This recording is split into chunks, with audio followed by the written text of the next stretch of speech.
Sri Latif Shah கதை. வட இந்தியாவிலே லதீப் ஷா என்ற ஒரு முஸ்லிம் பெரியார் வாழ்ந்து வந்தார்.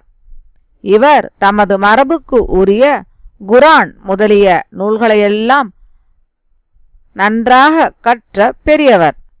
பிற மதங்களையும் கற்று தெளிய வேண்டும் என்ற ஆவல் கொண்டார். வடமொழியிலும் சாஸ்திரங்களிலும் வல்ல ஒரு அந்தணரை அடுத்து தனது எண்ணத்தை வெளியிட்டார். அதை கேட்ட அவர், நான் தங்களுக்கு எல்லாவற்றையும் விளக்குவதற்கு இசைகின்றேன். ஆனால் இஸ்லாம் மதத்தை விடுத்து இந்து மதத்தை கைக்கொள்ள வேண்டும் என்றார். நீங்கள் மனம் உவந்து ஏற்பதானால் மதத்தை தெரிந்து கொள்ள வேண்டும் என்ற ஒரே நோக்கத்தோடு என் மதத்தை விட்டு வருகிறேன் என்று சொல்ல, அதற்கு உரிய சடங்குகள் செய்து கொண்டு லதீப் ஷா வைஷ்ணவராக